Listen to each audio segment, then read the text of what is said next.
Hey everyone, welcome to Thursdays at 3. I'm your host, says it right there, Jason Crespin. It's Thursday, 3 o'clock. Today's Thursday, October 14th, 2021. And today is a special day, guys. I don't know if you know, some of you, it's basically a national holiday here at the Amarillo Little Theater. Have no clue why we are at work today. Because if you don't know, today, out of all the days, is Alan's birthday. Happy birthday, Mr. Alan Shankles. I went on your Facebook and found this picture. Woohoo! Happy birthday, Mr. Alan Shankles. Man, we have an actual picture from his birth right there. Boom. They just cleaned him up and then boom, had that cigar. Happy birthday, Alan Shankles. We hope you're having a fantastic day today. He's out of the office today, enjoying some great time with family. So we're hoping that he has a fantastic day. Yes, Carla says, happy birthday, Alan. All of us should.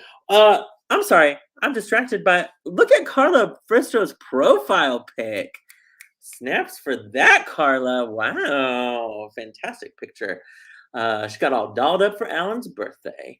Hello, Mr. Braden. Always a great, loyal watcher of Thursdays at 3. Lauren Gertie! Oh, Lauren Gertie, you haven't popped up on Thursdays at 3 in forever. I haven't talked to Lauren Gertie. Lauren, I'll text you after this. We'll get caught up. I miss you too. We miss you, Braden. We miss you big as well. But yes, happy birthday, huge happy birthday to Mr. Alan Shankles. Hope you're having a great, fantastic birthday. A lot going on this week. A lot of things that are in the works at the theater that we've been working on and getting a ton of meetings for and setting things up.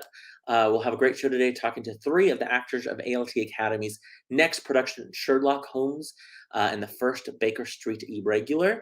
And y'all, I gotta tell you, it's so weird not being involved in this Academy show. I'm like, I don't know what's going on. What's the set? What's the props? I'm looking at photos.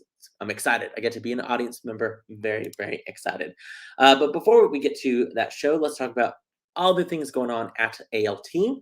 We know, of course, Defying Gravity. They're having some great rehearsals over at the Adventure Space. We want to remind you, of course, the show's coming up next month, November 11th through the 21st, directed by Kara Limer. I hope it's okay. I took this photo from Marley Hoggett. She is one of the actresses in the show of their rehearsals, and that's just a little sneak peek of what the set's looking like. That's kind of from the actor's view, of course, but it's going to be a great show. The floor, the set, all of it's going to look fantastic. And so we hope that they're having a fantastic time in rehearsals for Defying Gravity. We'll have, as it gets closer, actors and Kara and all that on our an episode of Thursdays at 3. I just realized my little logo is up. I need to go double brandage there. Okay. Also, next up, if you haven't heard, the Royal Bar. We keep promoting the fantastic Royal Bar. They have a drink this past month and this month called the Texas Rosebud. So definitely visit the Royal Bar. It's housed in the Wolfland Palace Coffee location. Order the Texas Rosebud because some of those proceeds come back to the Amarillo Little Theater. So if you're out and about, and if you're a kiddo, say, Mom, Dad, let's go to Palace. I'll get some coffee, and you can enjoy the Texas Rosebud. Enjoy too many, order an Uber. Safe way to get home. Love it. Call one of your 16-year-old or Academy kids. All that good stuff. But yeah, we want to remind you, go take a trip down to the Royal Bar and order a great drink that supports ALT. Also around the corner, starting Monday and Tuesday, they got pushed back 1 week. We have auditions coming up for a double-wide Texas Christmas. That's right. It's the next main stage play that will be happening in December, of course. Auditions are Monday and Tuesday, October 18th and 19th. You can come either one of those days. Those will be at 7:30 p.m. here at the Alan Shankles main stage. They'll be up in the Turk lobby. It's going to be a great 2 days of auditions directed by Peg Lovett. That show, of course, runs December 2nd through the 12th. So be sure, if you know anyone that wants to audition, if you want to audition, get some information from our box office. The scripts are available to check out. But nothing needs to be prepared for those auditions. You just show up, do some cold readings. Again, you can come either the 18th or the 19th. So even if you see a callback list on the 18th and you still want to audition, auditions are still happening on the 19th. So good luck to all those who are auditioning for that show. Would Alan be watching? I could play Happy Birthday for him. Oh, Luann, I doubt he's watching. I think he's probably, I bet you, on some awesome golf course or has some fantastic drink in his hand with his family. Oh, and but sorry, misspelling Alan. No worries, no worries. Computer always auto corrects all the time. Uh, Also, guys, we want to let you know about two things that are coming up. One is a lot closer than the other, so we want to make sure everyone is aware. We kind of have of course, we start registration and all that stuff, but then we forget sometimes that there's still some classes or workshops that are happening. So we want to remind you, adult actors, there's an acting essentials workshop starts this coming Saturday, October 16th, and it runs through November 20th. It's about an hour and a half long. So classes start on Saturdays at 10:30 a.m. and they go till noon. This class is for 16 and up. This is going to be taught by Kara Limer. It's going to be a fantastic acting essentials workshop. Tuition for those classes for just the semester for those 90-minute classes is $78 for the full semester. It's basically a 6-week series of master classes designed to introduce or brush off the essentials of the Stanislavski acting technique. Rudolph Laban's, I think that's say his name, physical approach of acting and acting Shakespeare. Actors will have the opportunity to apply the skills covered through individual text work, group scene work, and improvisational exercises, and much more. And if the class is full, for some reason, get on a wait list. Email Lissa at AmarilloLittleTheater.org because sometimes we can still squeeze in a couple more people. So if you have any questions, definitely check out our website or call our box office 806-355-9991. That workshop, so I think it has like 1 or 2 spots left. That's it. So if you want to jump on that, it's going to be a great acting workshop for 6 weeks. Then this is brand new, guys. Brand new, breaking information. I need a banner. It's like beep, beep, beep, beep. This just in, breaking information. We have talked a little bit with the production team of Cabaret, specifically Sean Walsh. And some people had kind of asked about this. And so we were trying to figure it out, and it's going to work out great. So starting tomorrow morning at 10 a.m., those of you who might be looking at improving your dance skills or maybe auditioning for Cabaret, but you don't know the style, there will be a two basically workshops. It's a Cabaret dance workshop. It'll be on November 13th, also on November 20th. So it's 2 days, 2 hours each on those days. So a total of 4 hours. It's just a $20 workshop. That's $20 for both days of classes. So the full 4 hours. It says, interested in maybe auditioning for ALT's Cabaret, but unsure of the dance style of the show? This workshop is for you.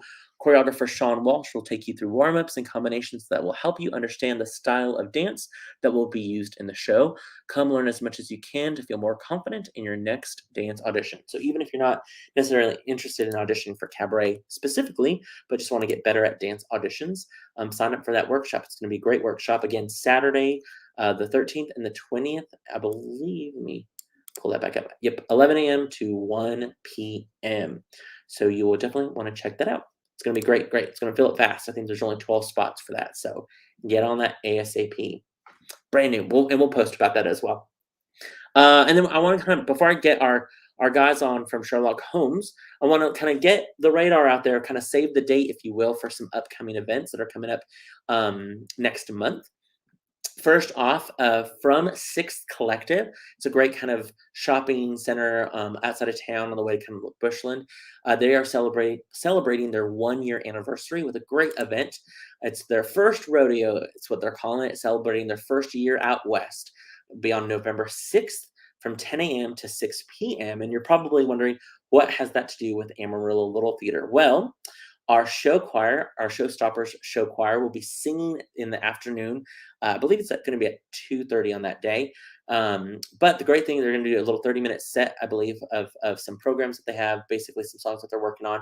But the cool thing is that 10% of the proceeds from that day, so everything that gets purchased on that day, 10% will go back to the Amarillo Little Theater Academy. So they've made us their kind of cause for the event, which is great. And so our awesome show choir will be performing, which will be fun. So very, very excited about that.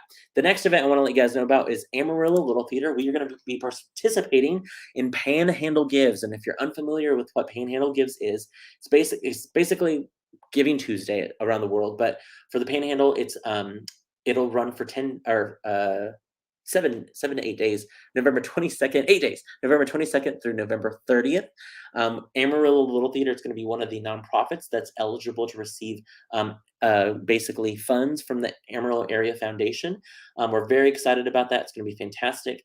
So during that period, if you want to donate, we will give you all the information of how to donate. Basically, you donate to Amarillo Area Foundation and say that you want your funds to go to Amarillo Little Theater, and it's going to be a great, great event. What we are going to do with that is we have a special event. I have not worked out all the details, but I want everyone to mark their calendars for November 28th. The Panhandle Gives is going to have an event with Amarillo Little Theater, or no, excuse me, we're having an event for the Panhandle Gives Amarillo Little Theater on November 28th. That's the Sunday after Thanksgiving. So be on the lookout for more information. It's going to be a big, fun virtual event. You're not going to want to miss out on it. So definitely mark your calendars for the 28th. Yeah, that's a lot of stuff we got going on. But more importantly, let's talk about what's happening next weekend, and that's Sherlock Holmes and the First Baker Street Irregular. It's going to be a great Academy production, and we have not one, not two, but three stars of the show. Let's bring them on. First off, we have Kierce Sanchez. Hey, Kierce, how are you doing today? I'm good. How are you?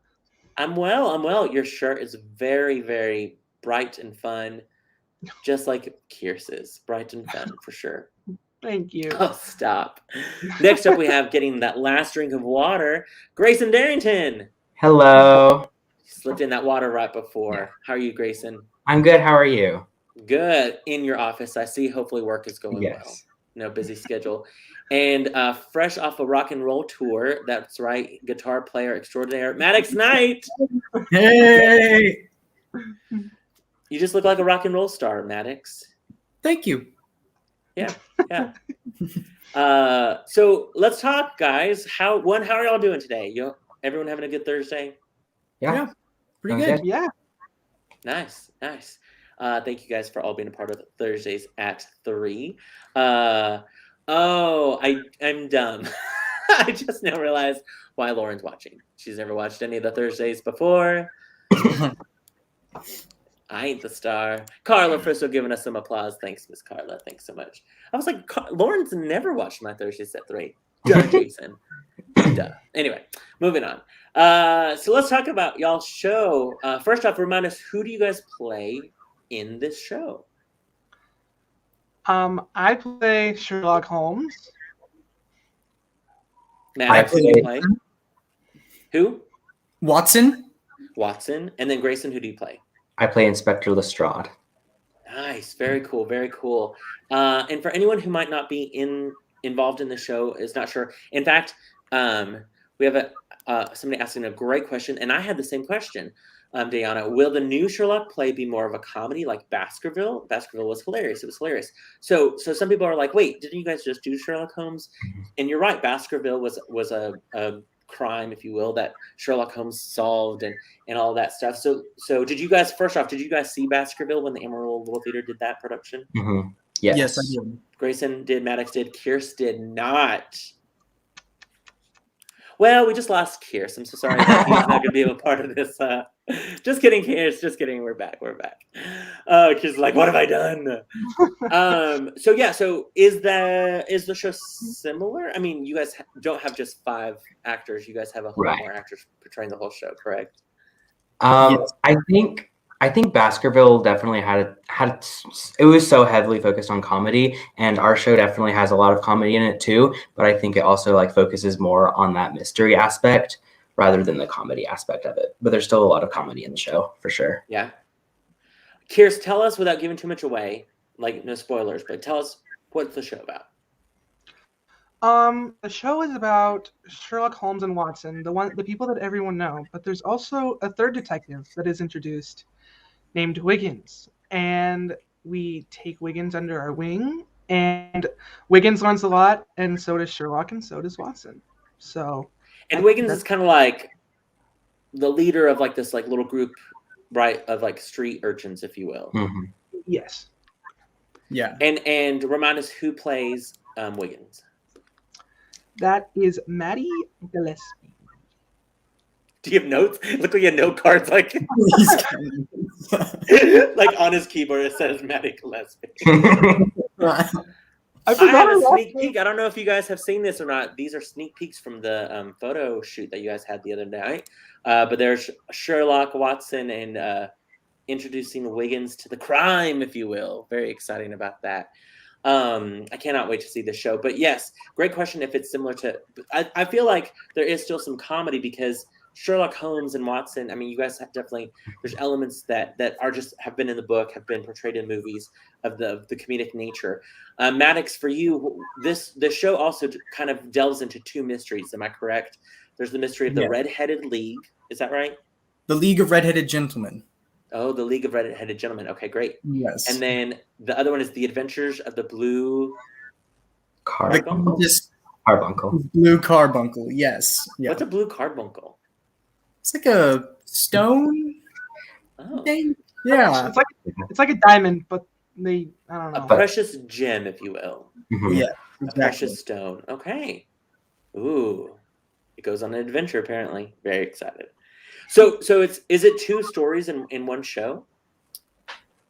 Yes. Well, it's sort of split up by the acts. So it's sort of like a story and act. Okay, nice. Yeah. So Kierce and Maddox, with you guys have to play a famous duo. Like, how have you guys worked on having that kind of familiarity already? I mean, obviously you guys have done shows before and you're in the academy and stuff like that. But what have you guys worked on to make sure that audiences see this familiarity between the two of you? Me and Maddox have been friends for quite a while. It really wasn't as hard to get that closeness that you'd think. And I think a lot what I sometimes do is I just like joke with Maddox, but in my Sherlock voice, and that kind of in a weird way creates that connection to where we're both Kierce and Maddox, but we're also Sherlock and Watson, if that makes sense. Yeah, the bond was already there, so it was easy to pick it up just in the characters. Nice, very cool. Somebody who played a past Watson on our ALT stage, Jeffrey Pickens, says we're so looking forward to seeing the show. As are we, Jeffrey. We're very excited. Lauren Gertie's now trying to catch up on saying that she loves me. Thanks, Lauren Gertie. Alan says, "Can you share your British accents?" So let's talk about the accents. Like, do you guys have accents in the show? We do. Yes. Yeah. We do. I feel like my accent is getting there. So it's not always there. Let's save it for people pay the money for it. All right. Yeah. I think How that's do a you good go about idea. learning an accent? How do you guys go about learning an accent? I feel like with a British accent, like I've always just like around the house just joked around like using a British accent. And so like I feel like it's not too hard to like hone it in and really get everything correct, because you already sort of have an idea in your head. Mm-hmm. Sure. Isn't it funny? It's true that we all at some point have just pretended to be British. Yeah, like it's just like a thing, which makes me wonder, like in London, like cleaning their rooms or like making a sandwich, are they like, "Hey y'all, how y'all doing today?" Like I'm like, are they randomly also being like very Southern or Texan? And we're like, why would anyone do that? I'm sure they'd look at us like, why are you guys pretending to be British? I think I waited tables once and my coworkers dared me to be British the whole shift, and I did. And I made up like I was like an exchange student or something, and they're like, "You look pretty Mexican," but okay, we'll buy it. But that's so true about accents. It's so fun. And there's different types of British accent. You know, there's the Cockney accent, and there's, you know, just kind of depending on where you're from and really your education of how you sound. Grason, remind us who you are, what your character is in the show. So I'm Inspector Lestrade, and I'm kind of like seen as Sherlock's foil. I kind of come in whenever it's slightly inconvenient for Sherlock, but then I also do kind of get the job done. You're the police officer that might not be the most apt at doing his job. Yeah, he might struggle a bit with his title, but he doesn't act like it. No, let he you won't let know. anyone know about it. No, Right. at all. He's gonna make But- sure that people know he's in charge. Yeah, but he might tried- need a little help every now and then. Yeah. I love that. So what made you, whenever it was announced at the big reveal, that we were doing, that Michaela was like, these are our shows. When you guys saw this show, when she flipped that over, what made you guys think, oh, I want to maybe audition for this show? For me, Sherlock Holmes is just such an iconic, like, there's so many different stories to Sherlock Holmes, but no matter what, it's just so iconic. And so being able to actually do that with the Academy, I think that's what made me really excited to do it. Yeah. Kierce? Yeah. Like Grason said, Sherlock is a very recognizable character.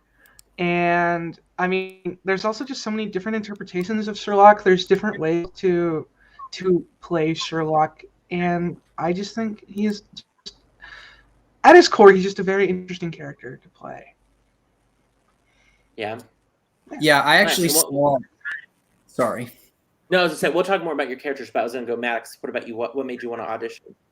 I saw Baskerville actually with my mom, and I really loved it. And I thought, if they ever do another show with anything Sherlock Holmes, I want to do it. And so I made sure to audition. Nice. So when you guys approach these characters, I mean, especially like Maddox and Grason, you saw that show. Kierce, you're playing an iconic role of Sherlock Holmes. How do you guys approach these characters to make them not only your own, but maybe something that you feel like would work with this type of play or this type of show? Kierce, let's go with you first. Like, how did you approach bringing your Sherlock Holmes to life? Yeah. Of course, there are things that you have to adjust given your environment. Like a choice that you make reading the script at first might not work while you're with other people and on the stage. So it's really just working with those around you, but also having the courage and being bold enough to make your own decisions. And really, it's just about seeing what feels best for you and what sticks and what makes people laugh and what makes people, scared. And it's really just about playing off of the audience and also being true to yourself. Sure. Yeah, no, for sure. You can't have a fake Sherlock Holmes for the show to work at all. What about you, Maddox? Yeah, sort of going off of what Kierce says, you have to rely on all the people around you, both the actors and the audience, and you sort of got to play off of them. But I feel like with recognizable characters, like they're so recognizable, everyone knows who Sherlock Holmes is. You know what I mean?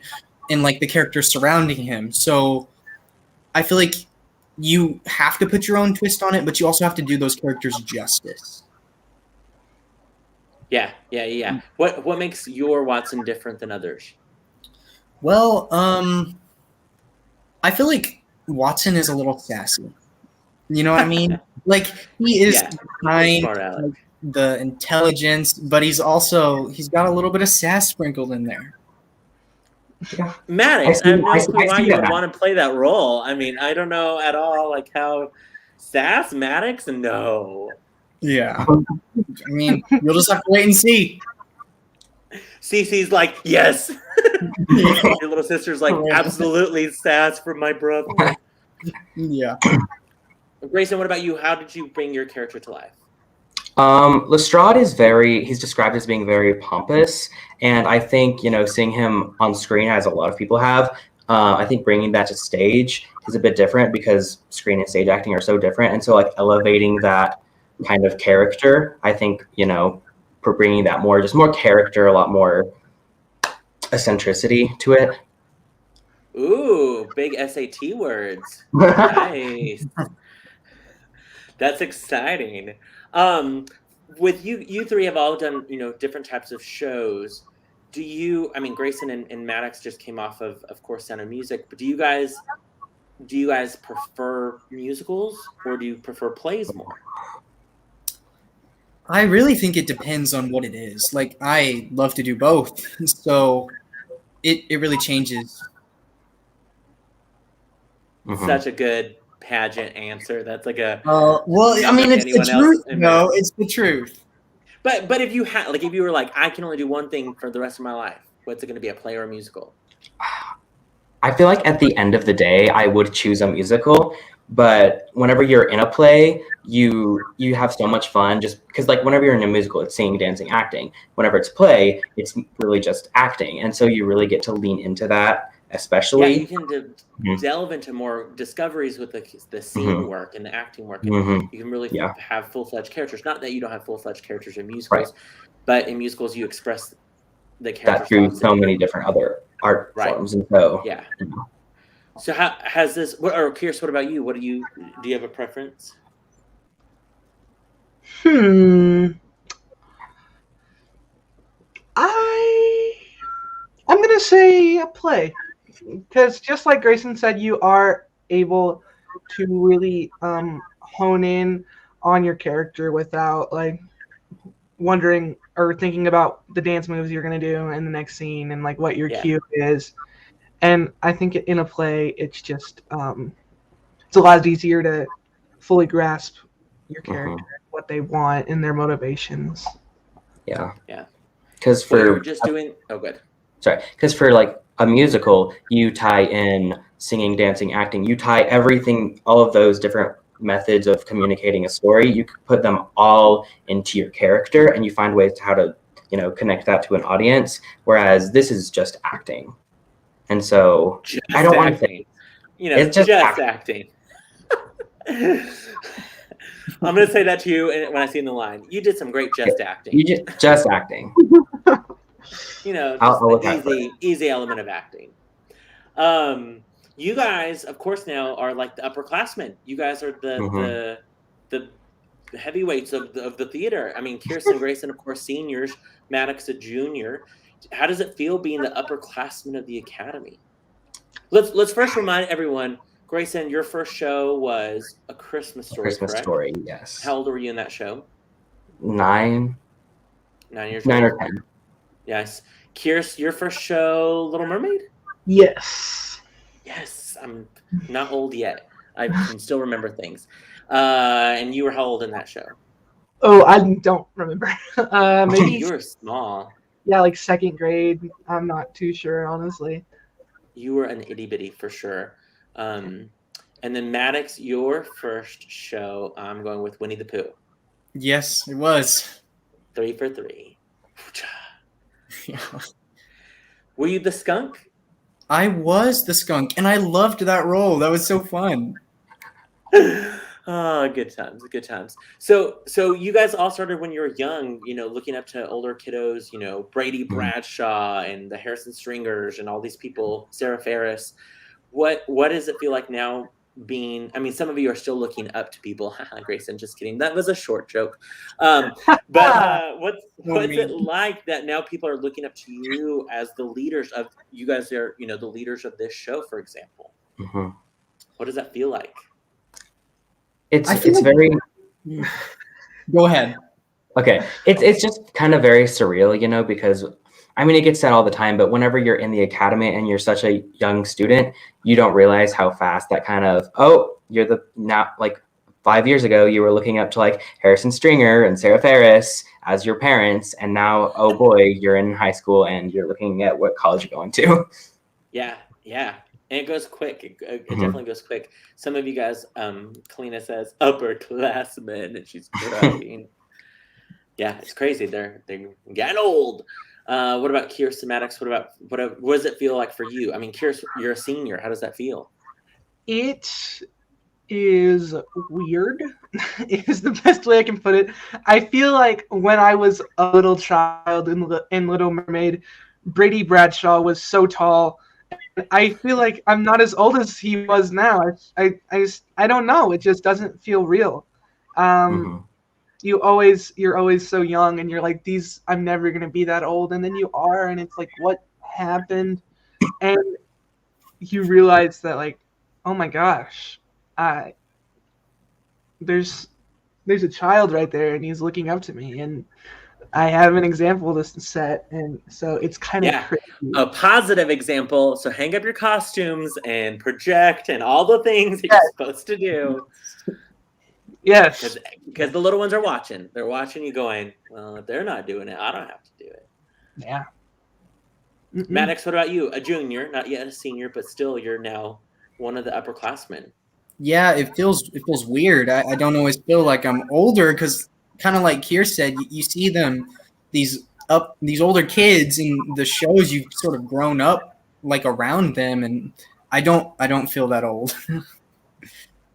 Well, welcome to it. It's gonna have to pay taxes soon. One of your amazing ALT warriors and volunteers on the show, Mrs. Jamie Humphrey, says, "Can't wait to see you guys shine on stage." I love that. I love that. I'm sure that they are doing an absolutely fantastic job. And speaking of your memories, Alan says, what are your most memorable moments from the ALT Academy? Ooh. Do y'all That's a have good some question. memorable moments? I'm gonna try to like narrow it down. Well, I remember all of the shows. I remember something about every show I've been in. Right.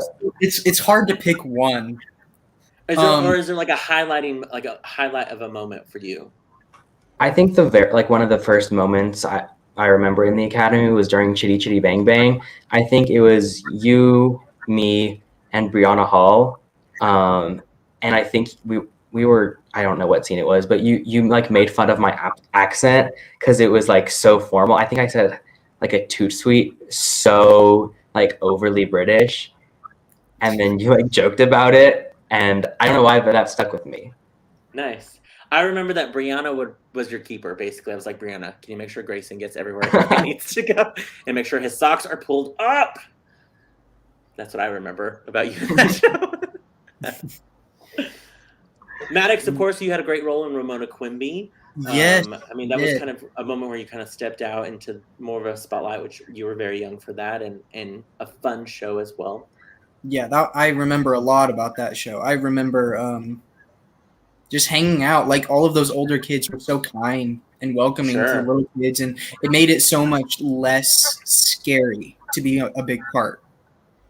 And hopefully you guys are doing that for your counterparts, for the younger kids that are in your shows, that you're remembering how the older kids treated you, and you're taking them under your wing and making sure nobody sits by themselves, and make sure to ask them how their days are, and not just missing people who have left and graduated into randomly or on Thursdays at 3 instead of other days they're randomly on tonight. So yeah, maybe paying attention to them. Yeah. Kierce, what about you? What do you feel as if was a memorable moment for you in the academy? Ooh, man. I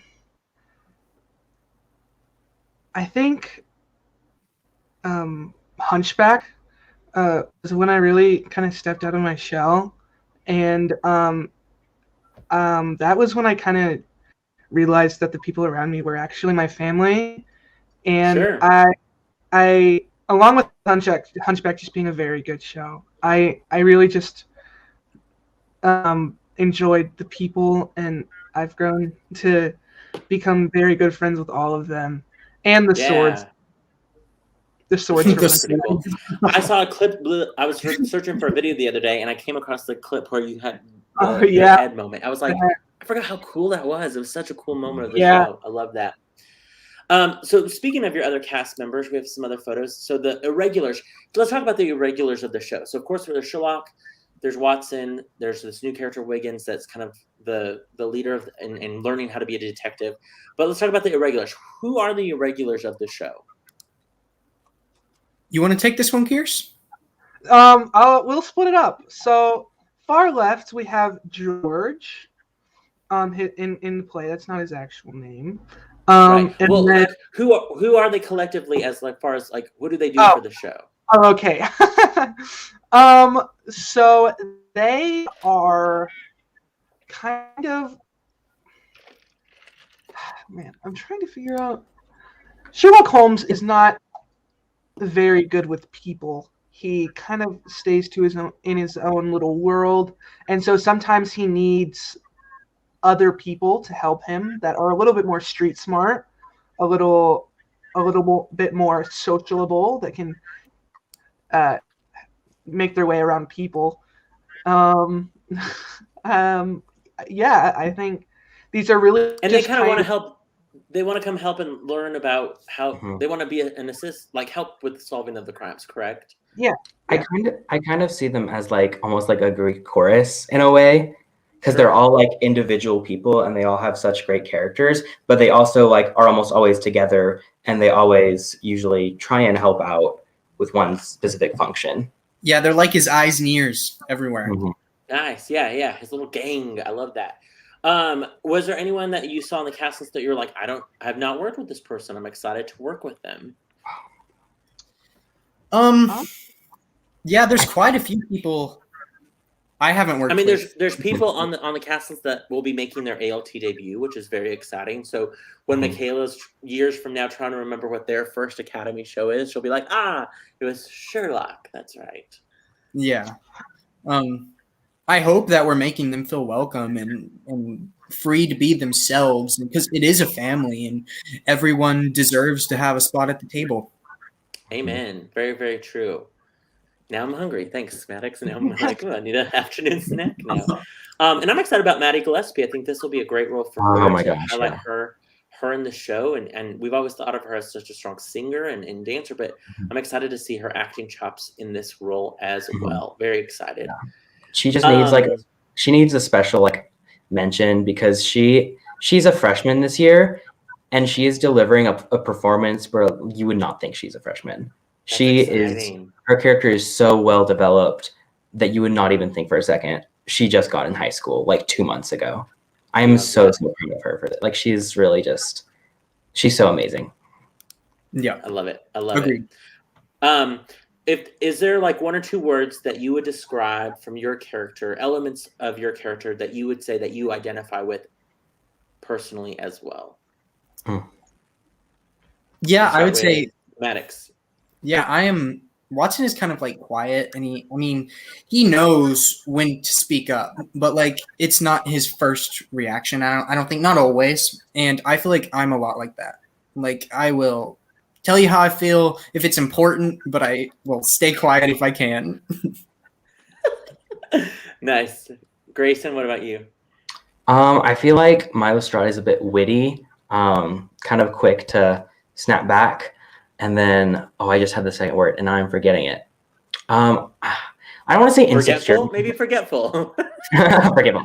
I don't want to say insecure because I don't feel like I'm like a super, super insecure person. I don't think my Lestrade is super insecure. I think he's aware of his shortcomings. Mm-hmm. If that's a way to put it. Okay, yeah. Kierce, what about you? What are some elements that you find in your Sherlock Holmes that you're like, that's a little bit like me? Sherlock is eccentric. He likes things done the way he thinks is best, and sometimes it's not the normal way to do things. And I'd say Sherlock Holmes is always occupied with something. He's always thinking about the next case or the current case, and I feel like I identify with that. Very much so. Kierce, in a rehearsal, I would be doing something and he'd be like, have you thought about this one random thing? I'm like, how are you thinking about that instead of this other thing that we're thinking about? And all of a sudden he'd be like, Bob Ross musical. I'm like, Kierce, focus on what we're doing right now. Jeff Pickens says he loved working with Grason in A Christmas Story. I love working with Jeffrey so much. Oh my God, I love Jeffrey. What have been some challenges in this show? Other than, there's always the people say, the line load. There's a lot of lines to memorize and stuff like that. But what are some other challenges that you have felt as far as like, this has been a good challenge that we've been able to overcome? Or personally with your own development of your character?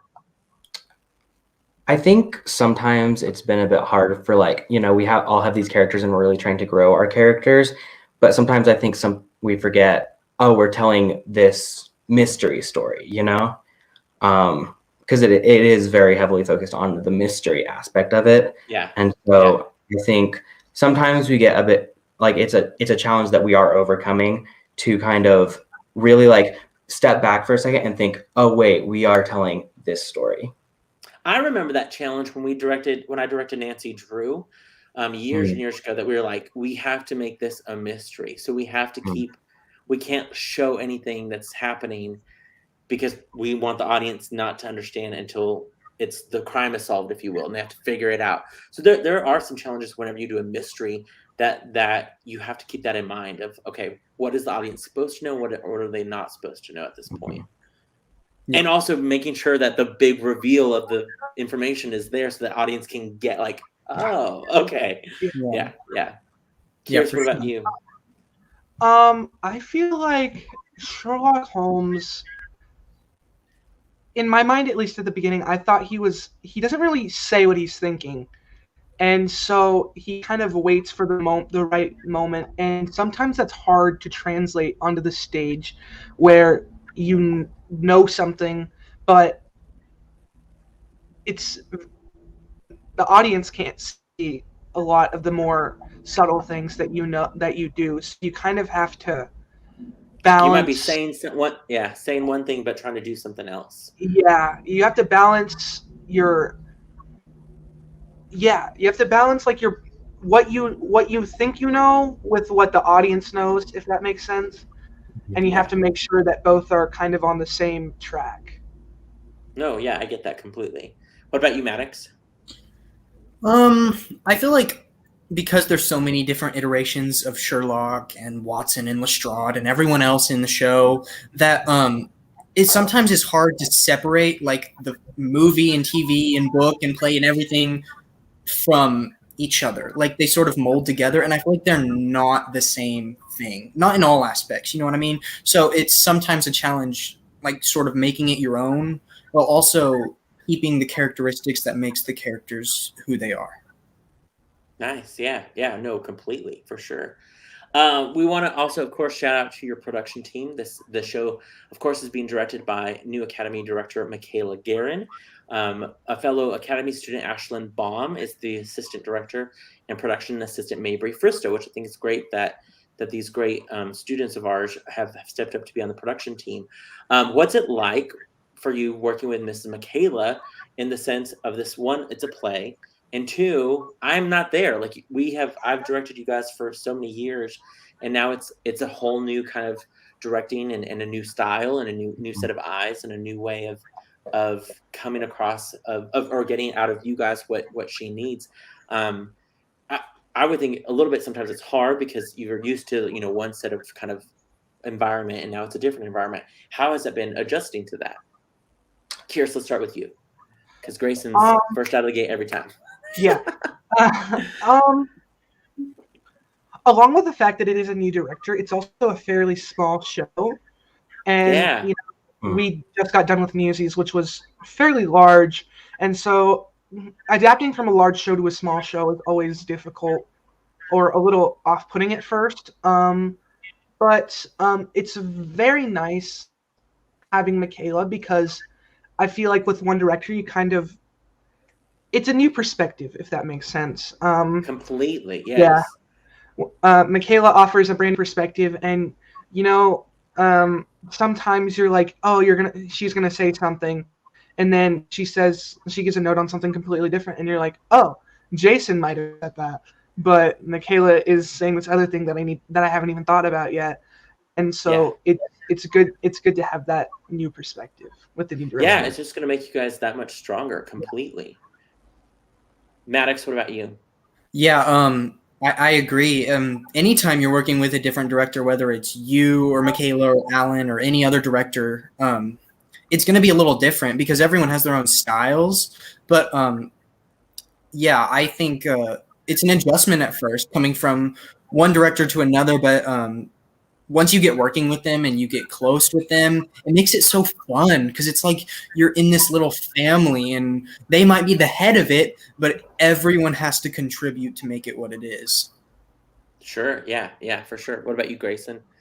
I'm really glad that we had Michaela here for like a year and a half or more than that before she even started directing, because I feel so much closer to her now than if it was just like some brand new director who we brought in like a week before the show started. So it is even though it is a new like style of directing, which I haven't seen before, and now I'm getting to see how she directs and what she kind of focuses on first versus later, stuff like that.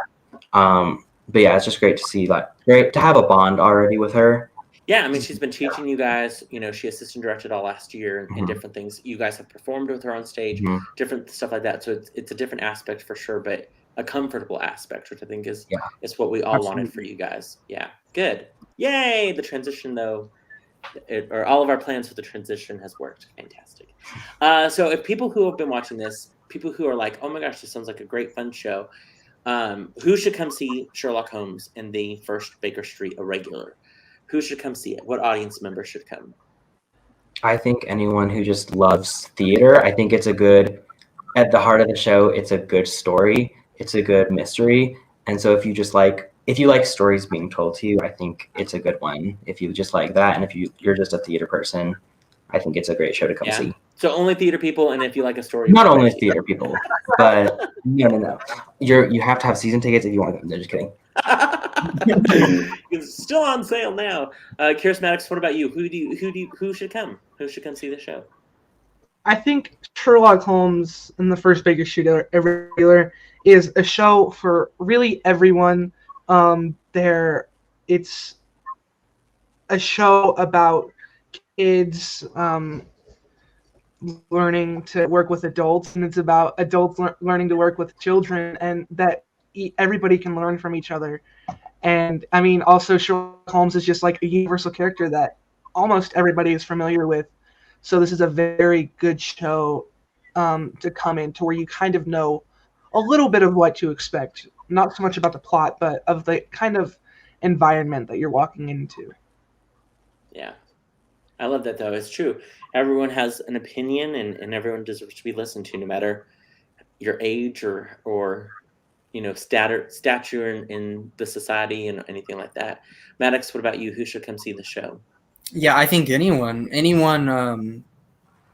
really, because it's such a heartwarming show. It really gets down to like what makes people come together and what makes people see each other's point of view and learn to be around one another, and not just be around one another, but to work with each other. And I feel like it's a really good lesson to learn, whether you're a small kid or a grown adult. Anyone can learn. And Maddox, are you hoping that's what audiences take away from the show when they come see it? I hope so. Yeah, because I feel like it's evident. I feel like we as a cast are doing a good job at making it clear that like this is a show about two worlds coming together, but they can learn to work together and be one. Gosh, we need that message now more than ever. Kierce, what about you? What are you hoping audiences leave after the show, taking away from the show? I think of one of the, if not the biggest theme of the story is that everyone deserves a second chance, and that, I mean, to an extent, no matter what you've done, there are people that care about you and that want the best for you. And that, if you are put in the position where, like, you have the ability to give someone a second chance, that, I mean, it's a very important thing to do, because one of my favorite lines in the show is Watson's line at the end, the one mistake line. If you want to give it to us, Maddox, you want to give us the line. It is true that our inquiry may but confirm his guilt, but it may also prove his innocence. One mistake in your past should not condemn you for eternity. Dun dun dun. If that doesn't make you want to come see the show, I don't know what does. Grason, what are you hoping audiences take away from this show? I think totally different people can still come together to accomplish great things, because I think there's so many differences between so many people in the show, but they all do come together to accomplish this one thing or these several things. And so I think that's something I hope people take away from it. Yeah. Well, we want to remind everyone when they come see the show that tickets are on sale currently.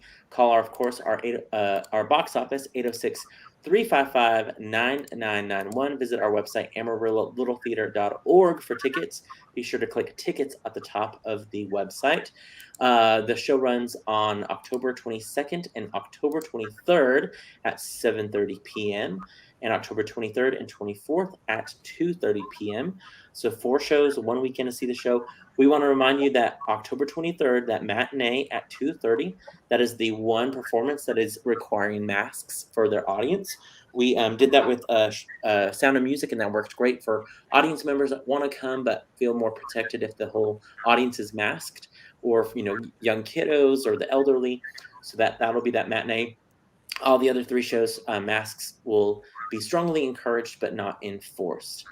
So you want to get your tickets to this fantastic show. Cindy Claus says she's got her tickets. Fantastic, Cindy. We can't wait to have you at the theater, and hopefully maybe you'll help solve the crime, or multiple crimes, not only one, but several in this show. I'm very excited for you guys. I'm so proud of y'all. I was talking to the box office earlier. It's so weird. Like, this is the first Academy show for me that I know nothing. I know nothing about props or some of the cast members in the show. I'm like, who's that new kid? I don't know who that is. So I'm excited just to come and be an audience member. Cindy said, good to know about masks. No problem, Cindy. That's what we're here for, to help. And if anyone has any questions about this show or anything at ALT, always call our box office or visit our website right there. Well, you guys break a leg. I know you guys are in full run rehearsals right now. You'll start Tech Week next week. School performances. We haven't had school performances since Frozen. Yeah. Ooh, that's a long time. That's a very long time. I just that was December of 2019. Yeah. What? So right, was it December? I don't remember. Yeah, Was December Frozen December, November? Yeah, December. We were December. Okay, I panicked for a second. Anyway, so it's gonna be fun to have school performances and get more kids in the theater and getting to see the live theater, some of them for the first time. So break a leg. We can't wait to see you guys shine on the stage. We can't wait to hear those accents. Can't wait to hear all those fantastic. Who's costuming the show? Remind us. Kalina Nite and Crystal Burns. Yep. Yes. So I love them. Oh my gosh. So they're doing amazing. They're doing such a good job. You always want to be nice to your costumers. Yes. Because they can always take it in a little, and then you put it on, they're like, oh, does it not fit? Someone must be gaining some weight. And you're like, I'm sorry. Little did they know, costumers took it in a little bit. Anyway, I hope you guys have a great rehearsal, great rest of your weekend, and we can't wait to see Sherlock Holmes and the first Baker Street Irregular. Don't forget, coming up, again, huge happy birthday to Alan Shankles. Don't forget Defying Gravity. Rehearsals are going well. Double Wide Texas Christmas auditions Monday and Tuesday, either day, October 18th and 19th. Grab a drink over at the Royal Bar. Grab that Texas Rosebud. Don't forget, Acting Essentials Workshop starts this Saturday. Tomorrow morning, you can sign up for the Cabaret Dance Workshop. That'll be on November 13th and November 20th. March calendars, November 6th. Hear some of these kiddos sing some great tunes, and the proceeds, 10% go to the Academy. And then mark those calendars. Panhandle gives an ALT event on November 28th. A lot of things coming up. We're very excited. It's going to be great. Luann says, break a leg. We appreciate you, Luann. Thanks for watching. And all of you who are watching Thursdays at 3, thanks for watching. Be sure to hit subscribe. Mark your calendars every Thursdays at 3. We will let you know what's going on at ALT. Thank you guys so much. You guys have a good rest of your day and a good rehearsal tonight. Thank you. Thank you. We'll see y'all soon. Bye.